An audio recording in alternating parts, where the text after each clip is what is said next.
Warning: the following podcast may discuss topics of violence that may not be suitable for all ages. Listener discretion is advised.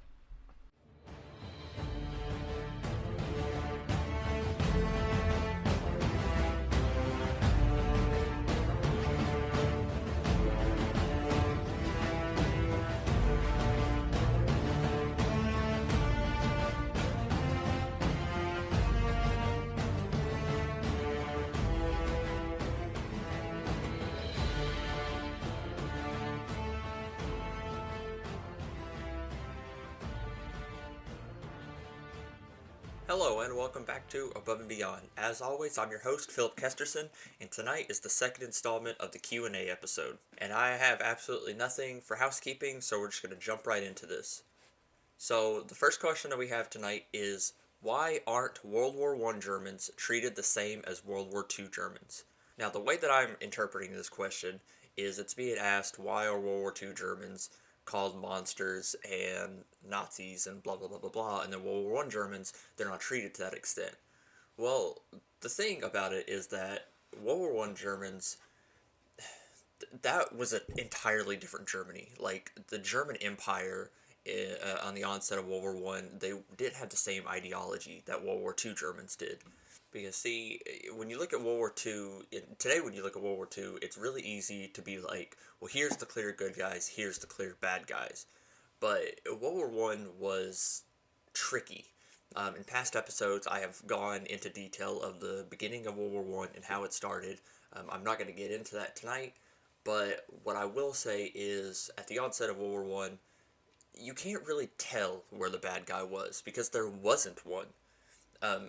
Tensions were brewing so much during the years leading up to World War One that there was just the assassination of Archduke Franz Ferdinand on June 28th, 1914. That was just the straw that broke the camel's back. Everybody was pissing off everybody, and something was eventually going to happen. Now, nobody could foresee exactly how extensive that something would have happened, but they all knew that something was eventually going to happen, and that's what happened. Like I said, when he was assassinated, it plunged the world into war. And it was basically just, you were either on this side or you were either on this side. Now, fast forward almost 20 years to World War II, and it's different because World War I Germans were not Nazis. That is the thing. I hear this in senior level college courses. I hear people refer to World War I era Germans as Nazis, and that is just incorrect. World War I ended in 1918, and the Nazi Party wasn't founded until I think 1920. I know it was the 20s. I want to say it was 1920. September 1st, 1939, when Germany invaded Poland and pretty much started World War II, they had a clear plan. They were hell-bent on world domination in World War II, but in World War I, it was basically just shit hit the fan. There wasn't really clear objectives other than we felt we were attacked, so we're going to attack. Same with the Allies, or they were just like, we felt we were attacked, so we're going to attack. But in World War II, the Germans were like, hi, yeah, we're going to take all of this, and if you get in our way, we're going to beat the living crap out of you. And that's how it was. But even when you start to really look into World War II, it's a little bit more unclear, because there's two types of Germans who fought in the German army in World War II. You had the Wehrmacht, the regular German army, and then you had the Waffen-SS. Now, the Waffen-SS was Hitler's main, troops. They were the ones that they orchestrated most of the Holocaust. They were the ones that were taking part in most of the mass shootings. They were the ones watching the concentration camps, stuff like that. But the Wehrmacht, a majority of them, were just regular soldiers who were fighting for their country. Now, I'm not excusing anything that the Germans did during World War II, and I'm definitely not condoning, the Holocaust or anything like that, but the average Wehrmacht soldier had no idea what was going on, and this is evident in when the war was over. A lot of German POWs were rounded up and forced to watch hours and hours of footage from concentration camps, and a lot of them were really affected by this because they didn't know what was happening. Now, of course, there were officers in the Wehrmacht who participated in a lot of the mass killings and stuff like that, but at least for my American listeners, I can't think of a comparison on an international scale, but at least for my American listeners, saying that every single soldier in the Wehrmacht were Jew hating monsters is the equivalent of saying that every single soldier that fought for the Confederacy is a slave owning racist. It's just not true. The fact of the matter is, not every Confederate had slaves. Not every Confederate was fighting to preserve slavery, in the same way that not every Wehrmacht soldier was fighting specifically because they hated Jews or that they wanted to get rid of Jews. A lot of them were just fighting for their country. The waters are just extremely muddy in this situation. I said it a minute ago and I'll say it again. World War One, there's no clear bad guy. That's why World War One Germans are not treated like they were in World War Two, because the ones that got just absolutely bent over the barrel the most in World War One, and it kind of, I hate thinking about it in the long term because it's like it's really sad. Is like there were a lot of German Jews who fought for Germany during World War One. And on the onset of World War Two, they thought, well, we fought for the fatherland once. Nothing's going to happen to us. And then they themselves became victims of the Holocaust. Like, that is just, that level of betrayal is unreal. And I hate that for them. I hate that this all happened.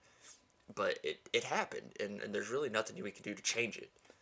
Now, going to World War Two, like I said, there's a very clear bad guy. Very, very clear bad guy. German's bad. German's bad. Bad Germany. Go to your room. Like, they were the bad guys. They were orchestrating mass killings. They were gassing people. They were throwing people in camps. And they were committing all these atrocities. So, like, all the bad opinions that, or not necessarily opinions, all the bad things that people say about Germans in World War II, it's definitely founded. It's well founded. Because, like I said, they were the bad guys. But I also think it stems from the end of World War One. Like, at the Treaty of Versailles, they kind of screwed Germany. And I'm not saying that, like, in a bad way, but they screwed Germany. Like, you can't really say who started World War One, but at the end of World War One, everybody was like, it was Germany. But I mean, like, it was a Serbian assassin who shot the Archduke of Austria-Hungary, and everybody's like, you know what, Germany, this is all your fault. You're gonna front the bill, and then Germany had to pay a piss ton of reparations for World War One.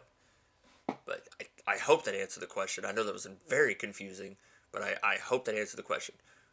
Germans in World War Two were nowhere near the same Germans that were in World War One, and that's why there's a big difference there. So our next question was submitted by Mia Turner from New Zealand. So Mia, if you're listening, hi. And the question is, what's your favorite little known war? And I really enjoyed this question. This is going to be a short one because, like I said in the last episode, I'm not really doing research leading up to this episode. So what I'm talking about is just simply the knowledge that I have. I can think, when I read this question, there was one war in particular that popped in my head, and that is the War of the Oaken Bucket. Now, this was a war that, at least legend says, this is a war that was started in the 14th century over a bucket.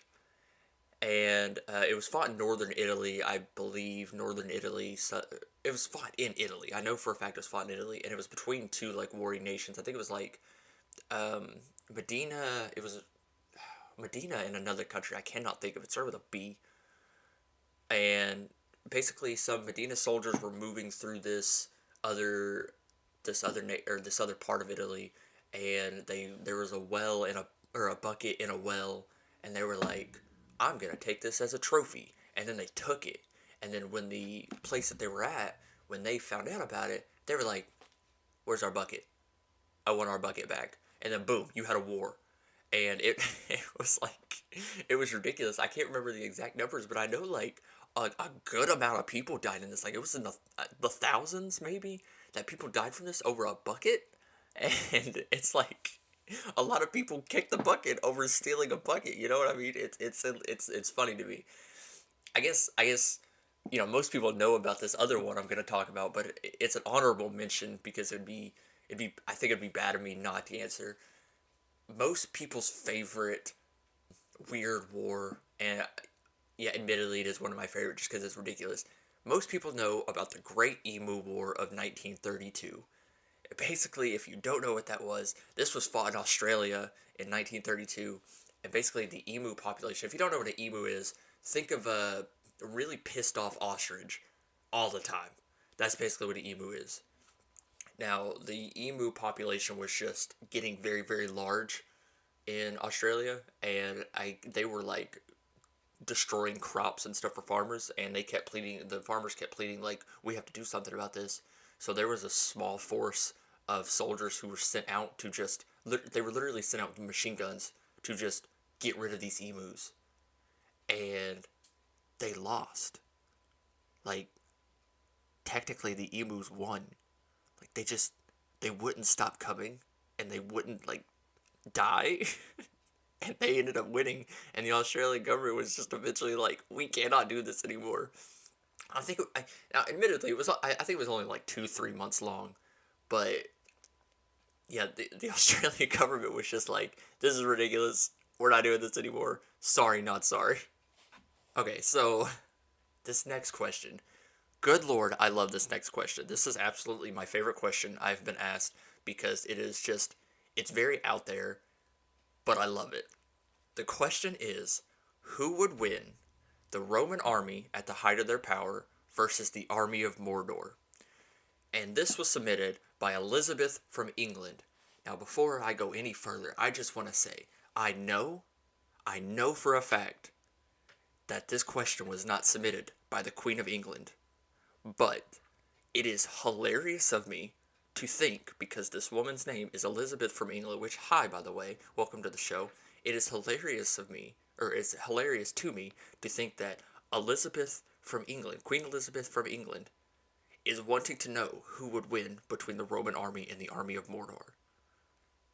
So we're going to get into it. Now, this is like, the reason I love this question is it's two of my favorite things. The Roman Empire is my favorite point of history, and then Lord of the Rings is like my favorite storyline. So that's why I love it. Like, this is gonna be good. So Rome at the height of their power, like, first of all, the numbers alone are like very skewed because Rome at the height of their power, this is around 117 AD, 117, 118 AD. They would have had about 400,000 soldiers like under their operation. And the orc army, the army of Mordor, off the top of my head, I can think of the army that amassed at Pelennor Fields in Return of the King for that last big battle. And I think the number for that was around like 250, 300,000, somewhere in that range. So like already the numbers are like in favor of the Romans. Like the Romans have more. And the Romans are elite fighting force, so already they have the advantage. But like I'm gonna get into why one side the technicals of both sides. So Roman army adapted fast. Like when these war elephants, so when Hannibal marched across the Alps with war elephants, and they first fought in Rome, I think during the Punic Wars, like a lot of these Romans had no idea what an elephant was. So when this giant horned horse starts charging at you, at first, yeah, they were most likely scared, but they adapted very quick and they knew what to do. Like I have never been able to definitively prove this, but I've always heard and always read places that one of the countermeasures that Romans had for war elephants was taking hogs, covering them in oil, lighting them on fire, and then sending them towards the elephants. Because the elephants would get scared and then they would turn around and run and they would like go through their own men. So it's stupid of me to think. Now, of course, time out. The war elephants in Lord of the Rings, I cannot off the top of my head remember the name of the dudes who had the war elephants, but those were some big boys. Like those were not your normal size elephants. These were like elephants on steroids. And I still think the Romans could have like figured out what to do with them. Like when the initial, not even just the war of the elephants, when like the initial shock of seeing these orcs would have gone on, they probably just thought that they were some Germanic tribe when they see them, because it's basically, if you lived any time during the Roman Empire, you were either a Roman or you were a barbarian. There was no in between. Going back to the war elephants, the Rohirrim cavalry, what was that, like, like 6,000 guys? They routed the war elephants at Pelennor Fields, first of all. So, like, if 6,000 scattered Rohirrim cavalry can turn war elephants, then it's completely plausible that the greatest army that's ever existed, in my opinion, their cavalry could have easily done the same thing. Plus, I don't know if you guys know this, but the Romans don't necessarily give a shit if they lose men in battle. I mean, like, they do, but they don't. What I mean by that is, like, at the Battle of Cannae, the Romans lost 70,000 guys in one day at this battle. That's almost the same amount as Americans that died during the entire Vietnam War. This was one day in Roman history that all this happened. And, like, at the time, the Roman Empire, the population was around, like, I don't know, it was in, like, the hundreds of thousands. So this was a very, very large chunk of people that died. And basically, when they lost it, they were, like, their enemy. I cannot think of who they're fighting. I want to say it was Hannibal. I'm pretty sure it was Hannibal. I hate that I'm forgetting, but I'm forgetting. I'm gonna admit that their enemies were like, we just did this big blow to you. You're gonna have to, like, submit, right? And the Romans were like, we will literally see you tomorrow, and let me catch you outside. I swear to God. Like, that's basically how it was. Now, the army of Mordor, they're inferior in every way. Like, I'm just gonna throw that out there. I mean, you had hobbits in the Lord of the Rings series. You had hobbits stacking bodies of orcs. Like, that should say something. Like, the orc army, they're very, they have a lot less morale. Their fighting skills kind of suck. I think the most, off the top of my head, the most organized you ever see an orc army, and it's the Uruk-hai, is at the Battle of Helm's Deep. When you look at Pelennor Fields, they had some battle lines, but their battle lines were very, very loose. At Helm's Deep, that was a coordinated attack, and it was a good attack. And they even surprised, like, Aragorn and all of them. They still surprised them by blowing up the wall because nobody expected that to happen. Like, the Uruk-hai, that's like the elite fighting force, basically. You know, Roman equipment, Roman shields, Roman gladiuses, that is some top tier weaponry at the time. And the orcs, they didn't have that. I mean, their swords are cool. I'm not gonna lie to you, but they just did not have that. Now, I think the only thing that would realistically help the orcs is, let's say, in this hypothetical battle between the Romans and the orcs, Sauron is there. But if we're going based off the large amount of army that they had at Pelennor Fields, then you have to remember, and this is something that I think you'll have to take into account. Sauron would not have had the ring at this time point because Frodo and Sam were still taking it to Mordor. So Sauron would not have had the ring at this point, so you cannot let him have it for this battle. Does that make sense? I think that's fair. I believe that's fair. Judges, is that fair? I don't have judges, no one answered, but I think it's fair. So I think that would have raised the morale of the orcs a little bit, but overall, I still think it would have done much. I think the best thing that the orcs would have had is they would have had to shatter the Roman line in the opening engagement. Because if they caught the Romans by surprise, then they probably could have done it. Like at the Battle of Teutoburg Forest, that was 3 Roman legions that got caught in the open by Germanic tribes and slaughtered. They got absolutely slaughtered. It is one of the worst days, excluding the Battle of Cannae, because the Battle of Cannae was like their largest loss. But the Battle of Teutoburg Forest, that was like an embarrassment to the Roman Empire. It shows that a lesser army can shatter this great army if they catch them by surprise. So if the orcs catch the Romans by surprise and then shatter them, they could do it. I think they could do it. That being said, Romans win this battle all day long, every day. I don't think, I would love to have seen like a Deadliest Warrior version of this. Like, there is no outcome I could think where the orcs actually win this, except for, like I said, if they break them in that opening engagement. Okay, so moving on to the next question. This is a good question too. It's, did old armies experience PTSD? Now, the base answer is yes. Yes, all soldiers will experience some form of PTSD. It, you know, when you say old soldiers or old armies, I'm going to throw this back. I'm going to say World War One and back, like back to the beginning of time. So World War One, PTSD didn't have an official name at this point. And just for the record, if you don't know what PTSD is, it's post traumatic stress disorder. It's basically like you don't even have to be a soldier to do this. Like if you were in a car accident or if you were assaulted in some way, you can get PTSD from that. You don't have to just be a soldier to get PTSD. But PTSD wasn't always officially a thing. Like in World War One, it was called shell shock. During like the American Civil War, there wasn't really a name for it, but there were some soldiers who were discharged. Like for instance, Rufus Dawes, he was a commanding officer for the 6th Wisconsin, 7th Wisconsin. They had a large part in the first day of the Battle of Gettysburg. He was discharged in 1864, I believe, and the reason he was discharged, it really kind of seemed like he was suffering from severe PTSD. Like I've heard he was having nightmares. He wasn't able to eat and stuff. Like his symptoms just really seemed like PTSD, but they didn't have a name for it. I read this book one time. It was about a French knight in I believe the 14th or the 15th century, and in his book, he talked about symptoms that were also like he saw other soldiers have it, but he experienced himself that it also seemed like PTSD. Like he had guys. He wrote about one point they were sleeping in a camp, and someone in another part of the camp woke up screaming, yelling that the ghosts of his enemies were coming to get him. That sounds like PTSD. Like if the people that you've killed, and remember this is like sword combat. This is hand to hand combat. So when you're fighting somebody, you are face to face with this man.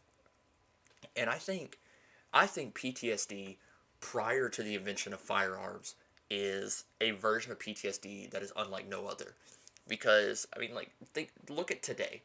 Today, somebody could be sitting in Texas and they could be dropping bombs on somebody in the Middle East, like 4 or 5 thousand miles away from each other. You're never gonna know anything about the people that you're dropping bombs on, other than they're there and they're a target.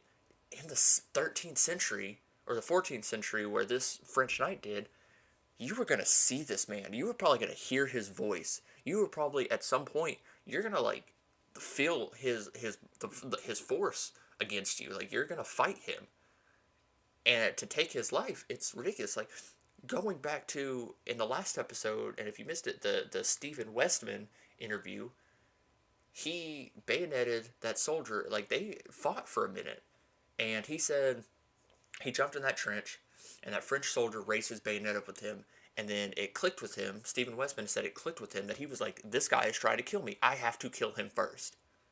And he talked about being sick from it.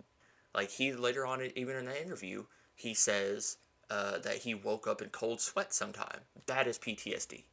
It may not have had a name for it back then, but that is PTSD. I even read accounts of Romans, just like that French knight, Romans who talked about being visited in their dreams by the ghosts of people they kill. It yes, PTSD has always been a thing. You know, I think I think it's one of the reasons, and this is my personal opinion. I think the brutality of war, where you're fighting so close together, I think that's one of the reasons that like warfare used to have some bit of honor to it. You both understand that you were going through hell, and you just gotta have a little bit of sympathy for each other. Looking at World War II, like on the Eastern Front, World War II, I've read accounts where frontline Russian soldiers, sorry, when they would take German POWs, they would treat them pretty well. Like the frontline Russians would treat the German prisoners pretty well, because they have seen the combat. They know how like crappy this place that they're fighting in. Like it's cold and it's a horrible place to be fighting in. So they would treat them well. It wasn't until like the German POWs got to the back, where like the people who weren't experienced combat at all, that they started getting treated really bad, because they didn't know what was going through. So there wasn't that sympathy. I've read I've read accounts from the Vietnam War. I read this one account. I cannot remember his name. I cannot remember the name of the book. I think it was LBJ's Hired Guns, where this American soldier was traveling through the jungle at like 2, 3 o'clock in the morning, and he stumbled across a Viet Cong soldier with an SKS, and they both looked at each other for a minute, and then they just nodded and then just walked by each other. Like if you're that's something that you don't understand unless you were in a combat situation, because like I said, you were going through this hell, and I if I'm going through it, that guy is definitely going through it too. So you have that little bit of respect for each other in a way. So yeah. Armies have always experienced PTSD. It's a hard yes. Now, the last question for this episode is, I thought this would be a good one to end it on. It's, what is my personal favorite part of history? The reason that I study history, of course, I love the military aspect. I mean, obviously, I have a show dedicated to military personnel and things that they did. But my actual favorite thing about history is just the everyday life. Like, my number one thing that I collect newspapers. And it doesn't even necessarily have to be like, I have a newspaper from the 60s when the Americans landed on the moon. I have newspapers from Germany from the end of World War II. I have I have all kinds of newspapers for these big days, but I also have a lot of newspapers just of random days, like July 15th, 2001, like or whatever, just random days, because I love looking through and just seeing, oh, what was going on at this time, or what was going on at this time. Um, whenever I visit monuments or like forts or battlefields and stuff like that, I think about obviously the big things that happened there, but I also think about like, what were the conversation that these guys had? Like, what were they thinking about? What got them through the day? What got them through this fight? You know, I think it's more important on a grand scale of things to tell the everyday life of a person more than it is to tell like wars and stuff that they fought in. Because if you understand how like a Russian peasant in the 17th century lived, then you can understand a lot more. You can understand like the struggles that they went through, how it can tie into today, things like that. So that's my favorite part of history, just the regular, average, everyday person and the things that they could have gone through. But that is actually going to do it for this episode. Uh, as always, I am your host, Philip Kesterson. If you guys liked these two series, let me know. Please give me feedback. I will be glad to do this in the future. I had a lot of fun doing this. Some of these questions were really interesting. If you have a question, or like I always say, if you just want to shout out to the show and tell if you like it or if you don't like it, if you want me to just shut up forever, I can do that too. Just tell me. You can email me at above.beyondpodcast@gmail.com, or you could pop over to the Facebook page at facebook.com/aboveandbeyondpodcast, and you can message me there. While you're there, you could like, review the show, tell your friends about it. I think that'll be all. Thank you for listening, and I will see you next week on Above and Beyond.